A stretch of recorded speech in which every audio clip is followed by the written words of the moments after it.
अस्सलामुअलैकुम dear students, जो 10th class math की न्यू बुक है 2026 की, उसका डिस्कस करें हम चैप्टर 1।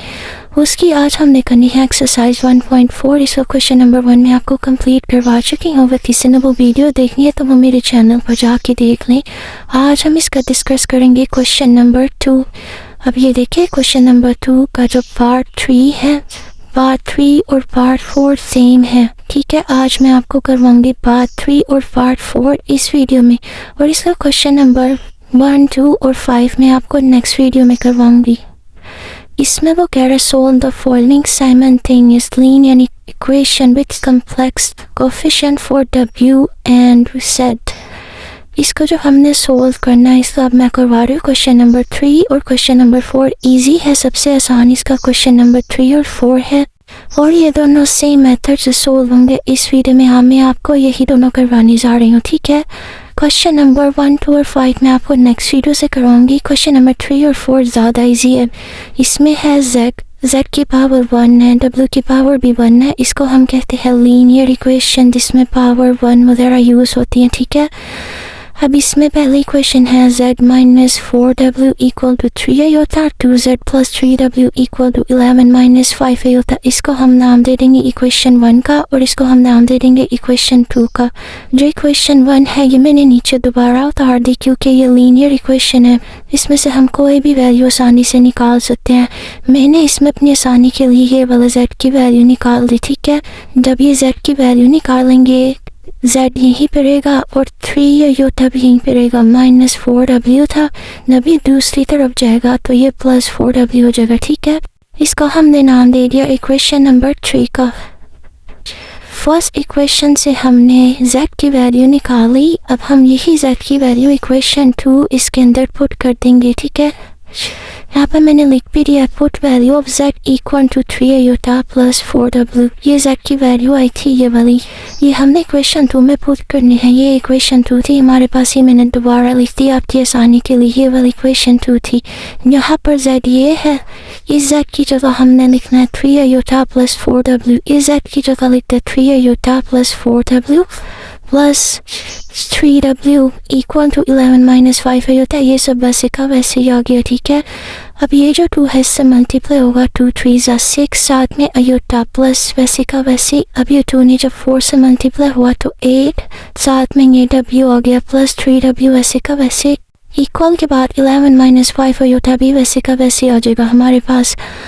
अब ये दोनों आपस में प्लस हो रहे हैं, क्योंकि ये देखिए w इन दोनों में सेम है। 3 प्लस 8 हमारे पास होता है 11, साथ में w लगा दिया। ठीक है, हमने यहाँ से w का आंसर निकालना है। ये वाली वैल्यू यही रहने देंगी।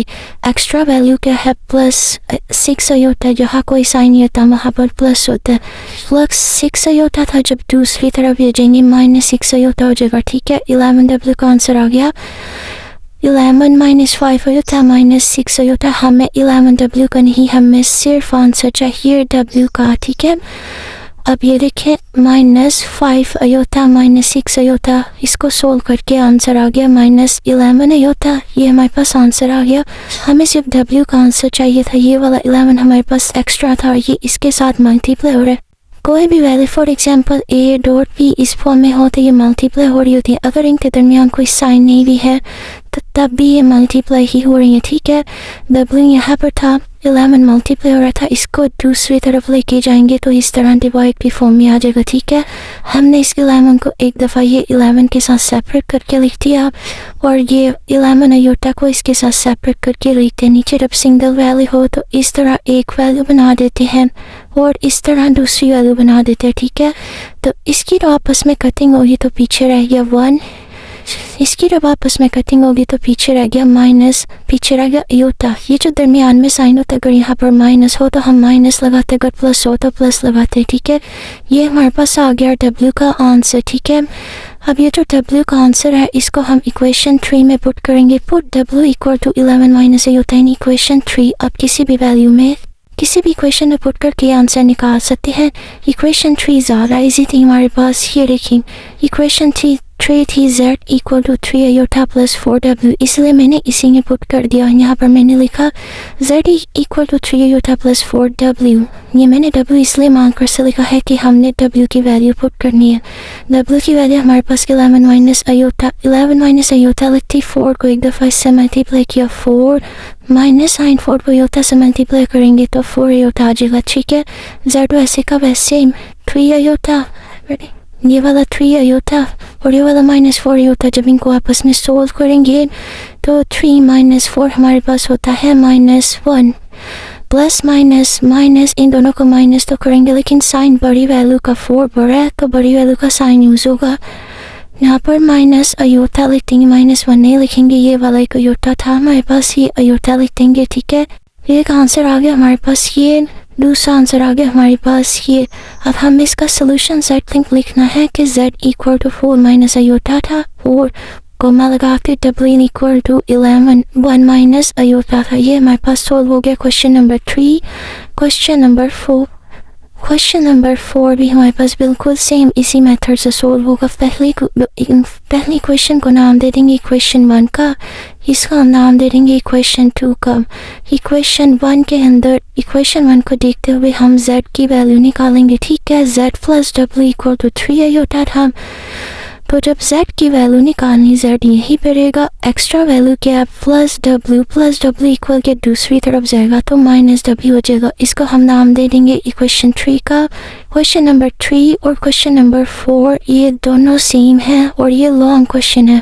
क्वेश्चन नंबर 3 भी लॉन्ग था, क्वेश्चन नंबर 4 भी लॉन्ग क्वेश्चन है। अब ये जो z का आंसर आया 3 अयोटा माइनस w, इसको हम इक्वेशन 2 में पुट कर देंगे। इक्वेशन 1 से वैल्यू बना के इक्वेशन 2 में पुट कर दी और यहाँ पर मैंने लिखा भी है put z equal to 3 iota minus w in equation 2। Equation 2 थी हमारे पास, ये मैंने दोबारा लिखी 2z plus 3w equal to 2। जो z की वैल्यू थी वो क्या थी 3 अयोटा माइनस w, z की जगह दोबारा उसकी वैल्यू पुट कर देंगे प्लस 3w इक्वल टू 2। ये वैसे का वैसे ही आ जाएगा, 3 को 2 से मल्टीप्लाई किया 6, साथ में ये अयोटा आ जाएगा माइनस 2 को जब इससे मल्टीप्लाई किया तो क्या आ जाएगा 2w plus 3w equal to 2, वैसे का वैसे ही आ जाएगा। ये दोनों फर्दर सोल्व हो रहे हैं, -2 प्लस 3 क्या होता है 1, साथ में w आ जाएगा। ठीक है, अब हमने इस w का आंसर निकालना है। लेफ्ट हैंड साइड पे एक्स्ट्रा वैल्यू है हमारे पास 6 अयोटा प्लस है, जब इसको दूसरी तरफ लेके जाएंगे तो ये -6 अयोटा हो जाएगी नेक्स्ट स्टेप में। तो ऑलरेडी था इक्वल के बाद तो वैसे का वैसे -6 अयोटा, ये हमारे पास आ गई w की वैल्यू तो -6 अयोटा। अब हम यही w की वैल्यू इक्वेशन 3 में पुट करेंगे। ठीक है, ये इक्वेशन 3 लिखा है, आप किसी में भी पुट कर सकते हैं। इक्वेशन 3 हमारे पास बस इतनी सी थी, इसीलिए मैंने इक्वेशन 3 में पुट किया ताकि ईजी रहे। Put w equal to 2 -6 iota in equation 3। ये इक्वेशन 3 मैंने दोबारा लिख दी, अब w की जगह उसकी वैल्यू लिखती 2 -6 अयोटा ये वाली। अब इसका जब माइनस के बाद जब कोई ब्रैकेट स्टार्ट होती है, अंदर जितने प्लस माइनस के साइन होते हैं वो चेंज हो जाते हैं। अगर प्लस होता है तो माइनस, अगर माइनस होता है तो प्लस कर देंगे। माइनस प्लस माइनस, ये 2 के साथ कोई साइन नहीं है तो इसके साथ प्लस हो जाएगा, plus minus minus minus minus plus आ जाएगा। अब ये 3 अयोटा प्लस 6 अयोटा, इन दोनों को आपस में प्लस करेंगे तो 9 अयोटा -2 वैसे का वैसे ही आ जाएगा। ठीक है, तो अब z equal to -2 real number मैंने पहले लिख दिया और इमेजिनरी पार्ट बाद में लिख किया। अब से ये आंसर आ गया z का। उन्होंने हमसे क्वेश्चन में z और w का आंसर ही पूछा था, इम्पोर्टेंट क्वेश्चन है, एज अ लॉन्ग क्वेश्चन। इसका आप सोल्यूशन सेट लिखेंगे w इक्वल टू 2 -6 अयोटा और z equal to -2 plus 9 iota. तो ये थे हमारे पास क्वेश्चन नंबर 3 और क्वेश्चन नंबर 4। अब इसके नेक्स्ट क्वेश्चन 1, 2 और 5 इनकी मैं सेपरेट से वीडियो बनाकर अपलोड कर दूंगी। उम्मीद है आपको अच्छे से समझ आ चुकी होगी। अगर आपका कोई भी क्वेश्चन है तो आप कमेंट्स में मेरे से पूछ सकते हैं।